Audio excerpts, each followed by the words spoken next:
아멘. 하나님은 우리가 행복하기 원하십니다. 여러분 행복하십니까? 하나님의 그 마음을 아는 자는 그 행복의 자리에 머물 줄 믿습니다. 주님께서 이 땅에 오신 이유가 무엇입니까? 요한복음 10장 10절 말씀에도 내가 온 것은 양으로 생명을 얻게 하고 더 풍성히 얻게 하려는 것이라 라고 말씀하십니다. 우리에게 생명 주실 뿐만 아니라 우리에게 풍성한 삶을 누릴 수 있도록 영적으로도 정서적으로도 또 우리의 삶에서도 하나님의 그 풍요로움을 누릴 수 있기를 위하여 하나님께서 우리에게 찾아오셨고 또 위로해 주시고 힘 주심을 믿으시기 바랍니다. 또한 신명기 33장 29절 말씀에도 택한 백성들을 향하여 이렇게 말씀하시죠. 이스라엘이여 너는 행복한 사람이로다. 여호와의 구원을 너같이 얻은 백성이 누구냐? 그는 너를 돕는 방패시요 내 영광의 칼이시로다. 내 대적이 내게 복종하리니 네가 그들의 높은 곳을 밟으리로다. 아멘. 하나님께서는 우리에게 너는 행복한 사람이다 라고 말씀하십니다. 왜요? 우리 아빠 아버지가 우리와 함께 하시기 때문인 것이죠. 우리 하나님이 나와 함께 하심을 믿으십니까? 우리 하나님은 우리를 구원하시는 분이시고 우리를 도우시는 분이시고 우리의 모든 환난 중에 방패가 되어주시고 또 영광이 되게 하시는 분이십니다. 칼이 되시며 능히 이기게 하시고 적들을 능히 밟아 이기시는 하나님이심을 믿으시기 바랍니다. 우리가 하나님이 나와 함께 하시는데 더 이상 무엇이 부족하겠습니까? 내 하나님을 내 아버지로 믿을 때에, 내 아버지로 부를 때에 하나님이 즉각적으로 달려오셔서 우리를 위로하시는 줄 믿으시기 바랍니다. 그러나 또 우리가 행복한 삶을 누리려고 하면 꼭 사단 마귀가 그 꼴을 못 보는 것이죠. 우리가 생명의 그 풍성함을 누리려고 할 때에 누구보다도 싫어하는 자들, 그 사단 마귀가 우리를 넘어뜨리려고 속이고 또 우리로 그 조롱거리 되게 하려고 하는 것이죠. 사단이 우리를 직접적으로 공격하지 못하겠지만 우리의 속이는 그 말과 또 우리로 하여금 낙심케 하는 그 일에 있어서 우리가 주저앉지 않기를 원합니다. 후사다마라고 했나요? 우리에게 좋은 일이 있으면 꼭 안 좋은 일도 함께 오는 것 같고 또 그 모든 상황 속에서 우리로 넘어지게 하는 그 일들이 우리에게 찾아오는 것 같으니 우리 이때 더욱더 정신을 바짝 차려야 할 줄 믿습니다. 오늘 본문의 배경되는 이스라엘 역시도 그랬죠. 하나님을 떠나 범죄한 이스라엘은 결국 바벨론에 망하게 되었습니다. 예루살렘 성전이 회파되어지고 모든 도시가 불타고 파괴됨으로 인하여 폐허가 되었습니다. 많은 유다 백성들은 바벨론의 포로로 붙잡혀 가게 되었습니다. 하지만 하나님께서는 자기 백성들을 그냥 버리시지 않으시죠. 그 백성들을 잊지 않으셨습니다. 예레미야를 통해서 약속하신 대로 70년이 되었을 때에 페르시아에 의해서 바벨론이 망하게 되었고 페르시아의 고레스 왕은 이스라엘 백성들로 하여금 유다 백성들로 하여금 예루살렘으로 돌아갈 수 있는 기회를 열어주었습니다. 먼저 첫 번째 귀환으로 수룹바벨과 또 여호수아 대제사장과 함께 그 백성들이 1차로 예루살렘에 돌아갔고 무너졌던 그 성을 하나님의 그 성전을 재건하기에 힘썼습니다. 물론 여전히 그것은 쉽지 않았습니다. 사마리아인들과 주변의 민족들이 끊임없이 방해하는 것이죠. 결국에는 중간에 공사가 성전 건축하는 그 공사가 멈추기도 하였지만 우여곡절 끝에 겨우 성전이 완공되었습니다. 또 성벽이 있어야 안전하지 않겠습니까? 성벽을 지으려고 했지만 결국에는 사마리아인들과 다른 주변의 민족들이 원하지 않았고 페르시아의 이스라엘 백성들이 성벽을 쌓고 이 페르시아의 반란을 일으키려고 그들이 성벽을 쌓고 있다라고 하는 그 소문과 함께 결국에 유대 백성들은 이스라엘 백성들은 성벽을 쌓지 못하게 되었습니다. 성벽이 없었으니 어떻게 되겠습니까? 온갖 외부의 약탈과 공격이 끊임없이 이스라엘 백성들에게 있었겠죠. 예루살렘은 결코 안전하지 않았습니다. 사회적으로, 종교적으로, 경제적으로 많은 어려움을 겪게 된 것입니다.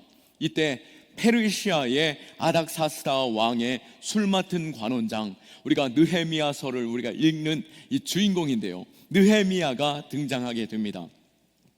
유대인이지만 술 맡은 관원장으로 페르시아의 왕의 총애를 받는 사람이었습니다. 느헤미야가 예루살렘의 상황을 그 형제를 통해서 듣게 되었는데요, 그 예루살렘이 회파되어진 그대로 너무나도 고통스럽고 그 민족들이 그 적들로 인하여 큰 어려움에 현재도 빠져 있다라고 하는 그 소식을 들음으로 인하여, 비록 이스라엘 백성들의 2세대였지만 자기 백성을 너무나도 사랑하는 마음으로 가슴이 찢어지는 것 같고 눈물로써 하나님 앞에 엎드려 기도하고 금식하면서 하나님 앞에 간구하였습니다. 하나님이 도우셨을까요? 하나님의 은혜가 아닥사스다 왕의 마음을 부드럽게 하였고 또 관심을 갖게 하는 가운데 이 느헤미야가 아닥사스다 왕에게 자신이 현재 어떠한 고난 가운데 어떠한 슬픔 중에 있는지 호소하게 되었고, 아닥사스다 왕은 그래, 그렇다면 네가 예루살렘에 돌아가서 예루살렘 성벽을 쌓아라. 내가 재정적으로 지원해주고 또 군사적으로 호위할 수 있는 자들을 보내주겠다라고 적극적으로 지원해주는 가운데 느헤미야는 예루살렘으로 들어와 이스라엘 백성들과 함께 성벽을 쌓기 시작하는 것입니다. 여전히 방해하는 그 악한 대적들이 있죠. 느헤미야가 예루살렘에 도착해서 그 이스라엘 백성들과 성벽을 쌓아 올릴 때에 힘을 내어 쌓기 시작하자 원수들이 다시 한번 분노하게 되었고 예루살렘 성벽 재건에 있어서 끊임없이 위협하는 것이었습니다. 자신들의 경제적인 이익과 또 자신들의 삶의 안정을 위해서 성벽을 쌓지 못하도록 괴롭히는데요, 무엇보다도 사마리아는 아수르에 의해서 이방 민족들이 사마리아에 들어가게 되었는데요, 그렇기 때문에 그 사마리아 백성 쪽도 이스라엘 백성이었지만 혼혈 민족이 되었고 이방신을 섬기는 혼합주의가 팽배하게 되었습니다. 반면에 유대인들은 어땠습니까? 바벨론에 포로되었다 할지라도 그들은 신앙을 지키고 정결함으로 순수한 혈통 가운데 하나님만을 섬기는 유대인들이었기 때문에 사마리아인들 볼 때 도저히 꼴 사나워서 보고 싶지도 않았고 이 영적인 싸움 가운데 유대 민족을, 이스라엘 민족을 넘어뜨리려고, 패하게 하려고, 망하게 하려고 애를 쓰고 있는 것입니다. 결국 사마리아 총독 산발락과 그 졸개 도비야가 방해하는데 애쓰고 있는데요, 오늘 1절과 2절 말씀이 그것입니다. 성벽 재건에 있어서 조롱하고 멸시하고 또 그들로 하여금 넘어지게 하는 말들로 외치고 있는 것이죠. 산발락은 그의 군대를 모아놓고 이렇게 비웃습니다. 2절 말씀에 이 미약한 유다 사람들이 하는 일이 무엇인가? 스스로 견고하게 하려는가? 제사를 드리려는가? 하루에 일을 마치려는가? 불탄 돌을 흙더미에서 다시 일으키려는가? 라고 조롱하며 말하고 있습니다. 어떤 말입니까? 힘도 없고 능력도 없는 것들이, 아무것도 할 수 없는 것들이 너희가 성벽을 쌓는다고? 라고, 야, 포기해라, 포기해, 너희는 할 수 없어 라고 멸시하고 있습니다. 또 너희가 제사를 드린다고? 야, 너희가 제사 드린다고 하루아침에 하나님께서 성벽을 딱 쌓아 주시겠냐? 하나님은 너희를 잊었느라 라고 하면서 하나님께서 너희를 도와주겠느냐 라고 조롱하고 있는 것입니다. 하루의 일을 마치려는가 라고 하는 말은 너희가 아무리 수고한다고 하더라도 성벽은 결코 쌓을 수 없는 것이다. 너희는 결코 실패하게 될 것이다. 헛수고하지 말아라 라고 하는 비웃음이었던 것이죠. 그리고 불탄 돌을 흙무더기에 다시 일으키려는가 라고 하는 말은 무슨 말입니까? 저주받은 돌로 성벽을 쌓아봤자 너희는 저주받는 인생 될 뿐이다 라고 하는 것입니다.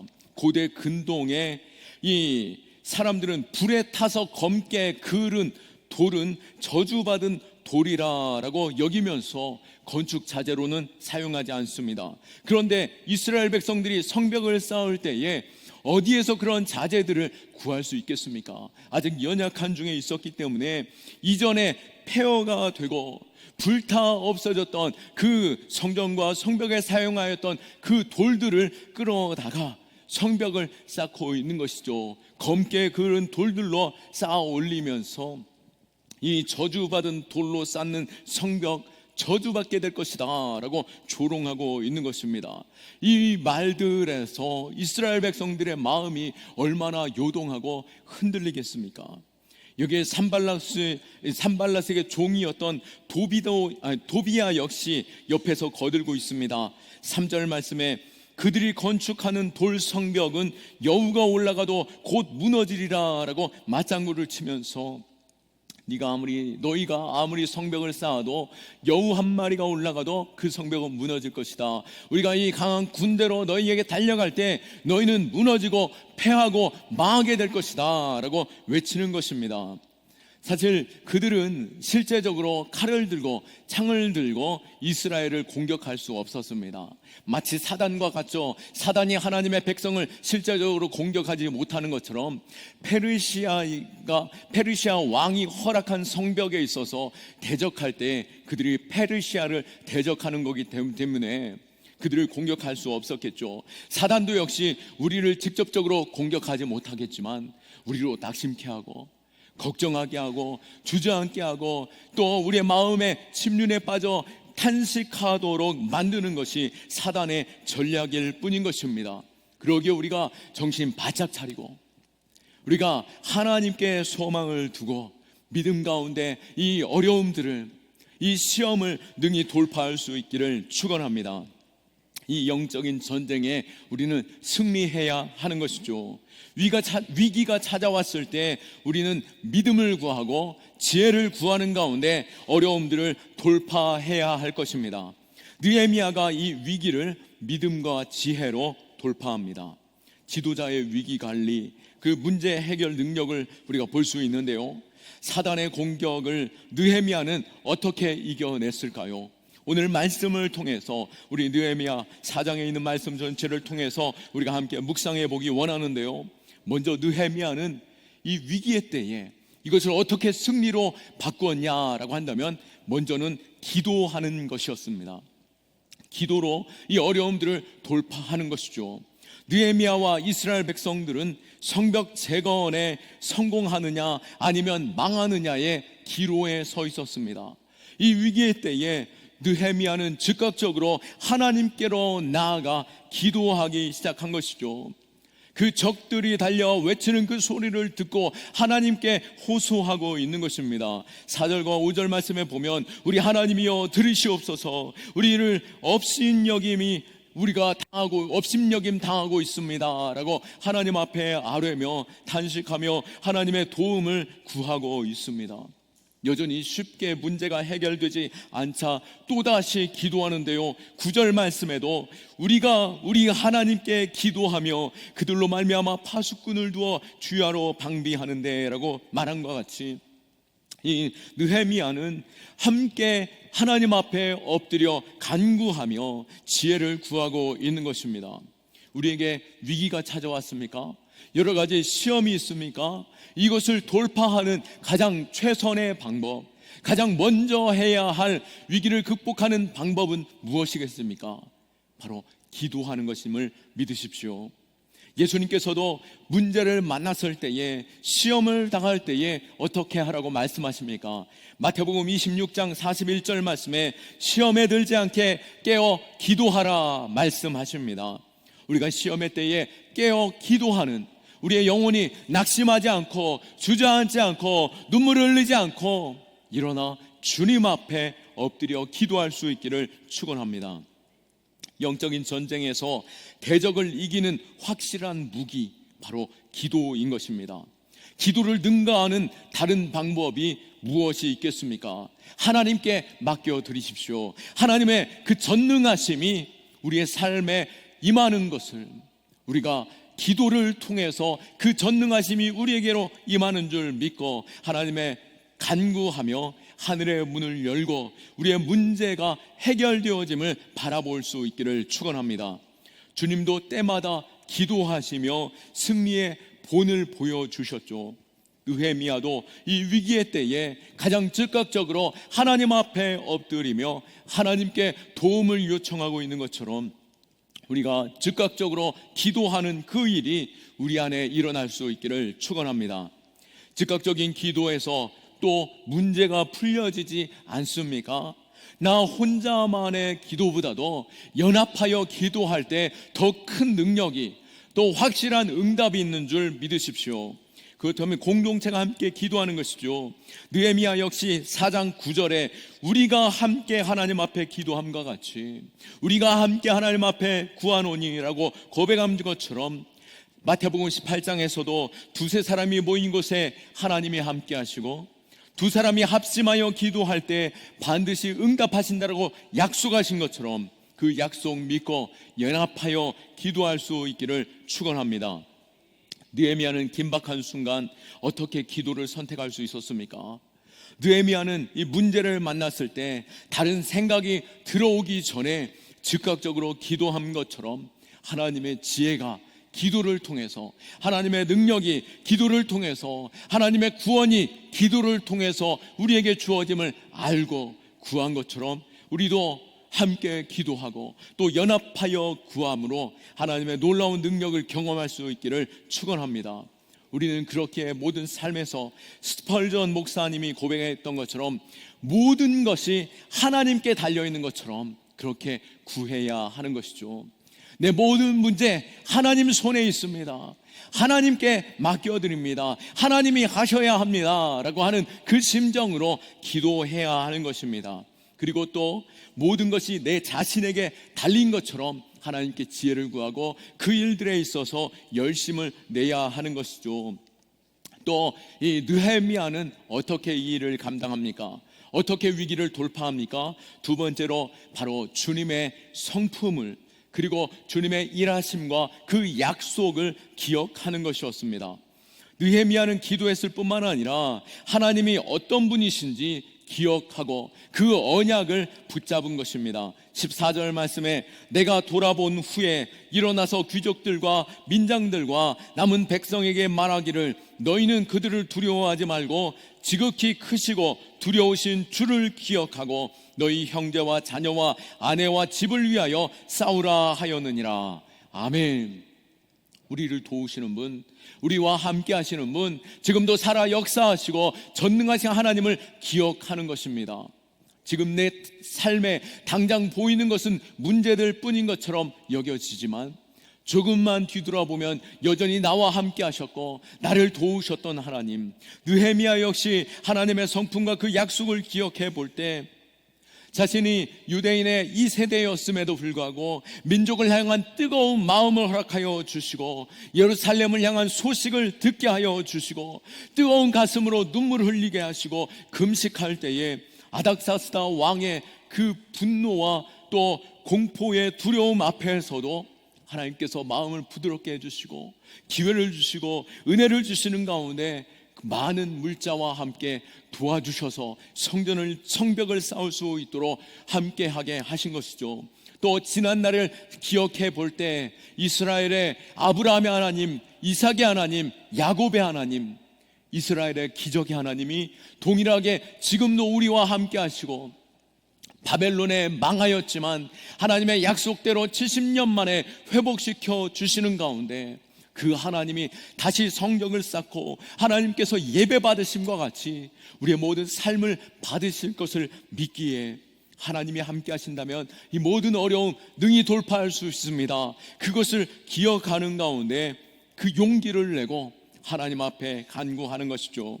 하나님을 기억하십시오. 하나님의 언약, 하나님의 성품을 기억할 때 우리는 낙심할 필요가 없는 것이죠. 하나님은 내 아빠, 아버지요, 내가 필요한 것이 무엇인지, 내 삶에 좋은 것이 무엇인지, 또 내가 위기 가운데 있을 때 즉각적으로 달려와 우리를 붙들어 주시는 분이 내 아버지신 것입니다. 하나님은 성실하시며 인자하십니다. 언제나 선한 길로 우리를 인도하시고 하나님의 사랑은 그 백성에게 결코 끊어지지 않고 어떠한 사랑, 어떤 누구도 어떠한 무엇도 하나님의 사랑에서 우리를 끊을 수 없다라고 하시는 그 약속을 믿는 가운데 우리가 하나님을 의지하고 하나님의 은혜의 때를 기다릴 수 있기를 축원합니다. 고난의 길을 걷고 있습니까? 광야의 길로 홀로 있는 것 같습니까? 하나님이 나와 함께 하심을 믿으십시오. 그리고 내일 아침에 태양이 어디에서 떠오르겠습니까? 우리는 당연히 동쪽에서 태양이 떠오르는 것을 아는 것처럼 당연히 나와 함께 하시는 그 하나님, 변함없이 나를 지키시고 나를 복되게 하시고 영광의 자리에 서게 하실 그 하나님을 신뢰하며 하나님을 바라보는 자 될 수 있기를 축원합니다. 더 이상 눈에 보이는 문제로 이 산발락과 도비아로 하여금 주저앉는 것이 아니라 주님도 인내하심으로 하나님의 뜻을 구하고 기도하며 하나님 아빠 아버지를 바라보신 것처럼 우리가 아빠 아버지를 바라볼 때 승리하게 되는 것이죠. 우리의 시선을 주님께 두기를 축원합니다. 마태복음 14장에서 물 위를 걸어오시는 예수님을 바라보며 당신이 진정 예수님이라면 나로 하여금 물 위를 걷게 해주십시오, 나로 하여금 오라라고 말씀해 주십시오 라고 베드로가 요청합니다. 그때 베드로를 향하여서 예수님께서 오라라고 말씀하였고 베드로는 물 위를 저벅저벅 걸어 올라가는 것입니다. 그런데 어떻게 됩니까? 그 베드로가 예수님을 바라볼 때는 물 위를 걸어가다가 그 풍랑과 그 거친 파도를 보는 순간 쑥 들어가 버리게 되는 것이죠. 우리 역시도 마찬가지죠. 우리가 하나님을 바라볼 때 어떠한 문제 능히 돌파하고 넘지 못할 산이 없고 물 위조차도 걸어갈 수 있음을 믿으시기 바라고 주님 바라보며 어떠한 문제 능히 돌파할 수 있기를 축원합니다. 또한 느헤미야는 이 어려움을 어떻게 극복합니까? 이 위기를 어떻게 넘어섭니까? 자신들의 약함을 돌아보고 그 약함의 자리에 강함을 세우는 것을 볼 수 있습니다. 약함을 보완하는 것이죠. 기도하는 일과 하나님을 기억하는 일은 영적인 돌파일 것입니다. 느헤미야는 영적인 것뿐만 아니라 전략적인 면에서도 지혜를 구하고 싸워 이기는 자였습니다. 9절 말씀에 우리가 우리 하나님께 기도하며 그들로 말미암아 파수꾼을 두어 주야로 방비하는데 라고 말씀한 것 같이 9절 이 한 절에 영적인 문제, 기도하며 라고 하는 문제가 달려있고 또 그들에게 있어서 파수꾼을 두어 적들이 달려오는 것을 또 적들의 그 동태를 살피게 하는 것이죠. 모든 것이 하나님께 달려있는 것처럼 기도할 뿐만 아니라 모든 것이 또 내 자신에게 달려있는 것처럼 열심히 일하는 것, 그것이 우리에게 맡긴 사명인 것입니다. 이것이 우리가 반드시 명심해야 하는 삶의 원칙인 것이죠. 성도는 기도하는 믿음과 함께 전략적으로 잘 준비하고 실행할 수 있는 믿음, 그 균형감이 있어야 하는 것입니다. 우리의 신뢰의 대상은 오직 한 분 하나님이십니다.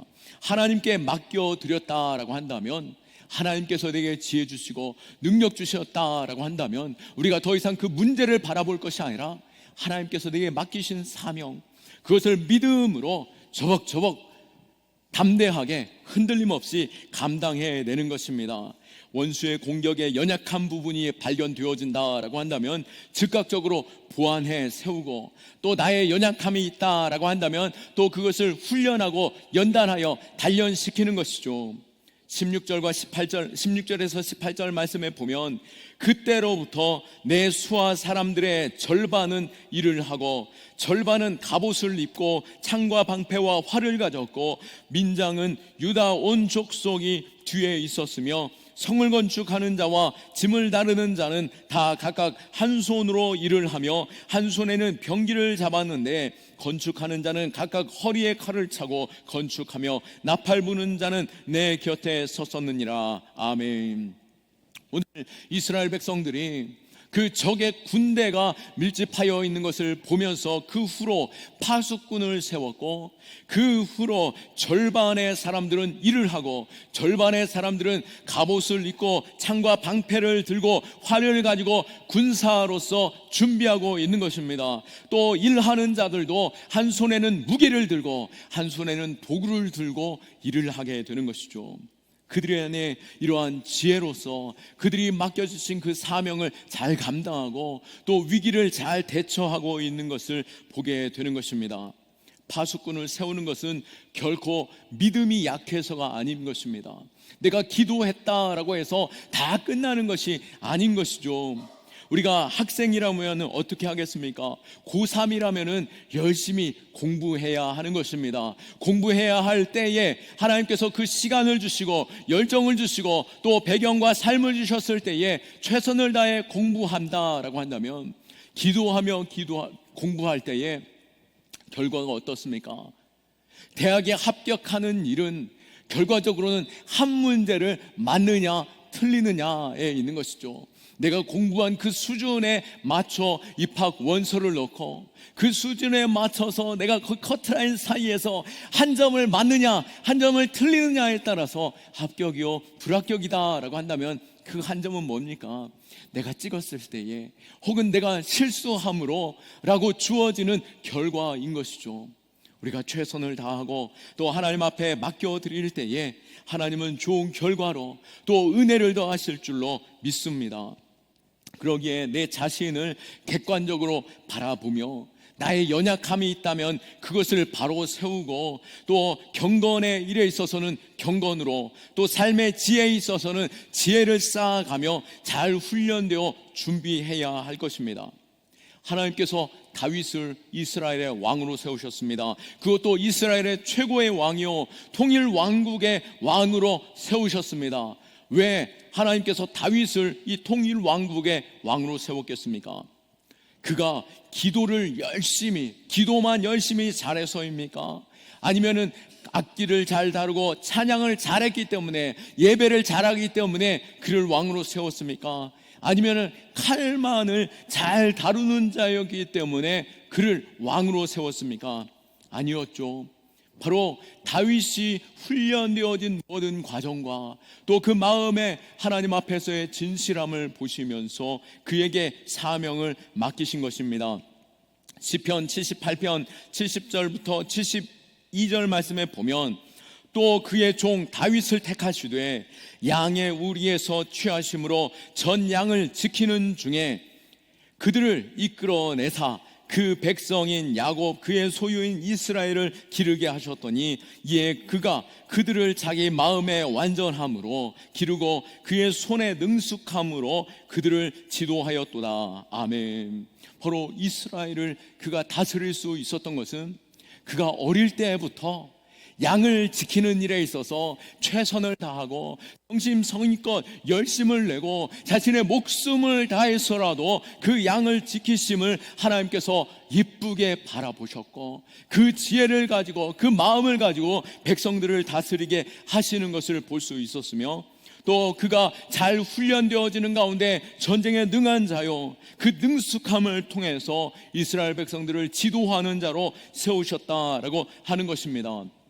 마음의 완전함, 그 영성과 손의 능숙함, 전략적인 그 기술이 그에게 있음으로 인하여서 그로 하여금 이스라엘의 왕으로 세우셨다라고 하는 것이죠. 우리 안에 이 두 가지가 있어야 하는 것입니다.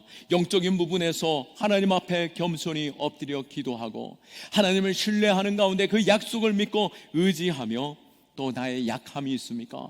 그것을 잘 훈련되고 다듬는 가운데 하나님께서 즐겨 찾으시는 예리한 검처럼 예리하게 날카롭게 다듬어 놓는다라면은 하나님이 찾으시고 또 하나님께서 들어 사용하시는 사명자들 줄 믿습니다.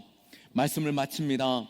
우리의 대적 마귀는 지금도 우리를 넘어뜨릴 기회를 찾기 위해서 우리 끊임없이 공격하고 있는 것이죠. 속이고 또 우리를 조롱하고 낙심케 하고 주저앉게 만든 것입니다. 수단과 방법을 다 동원해서 나의 약함을 끊임없이 찌르고 찔러서 넘어뜨리는 것이죠. 위기의 때입니까? 오늘 느헤미야처럼 먼저 즉각적으로 하나님께 달려가 기도할 수 있기를 원합니다. 그리고 내 하나님이 어떤 하나님이신지, 나를 어떻게 도우시고 이끄시고 하나님이 어떻게 약속하셨는지 그 성품과 그 언약을 붙잡고, 또 내 삶에 하나님께서 맡기신 것이 있다면 지혜를 구하고 그 연단하는 가운데 잘 훈련되어 하나님의 손에 쓰임받는 저와 여러분 다 될 수 있기를 예수 그리스도의 이름으로 축원합니다. 아멘. 우리 하나님께 영광의 박수 올려드립니다.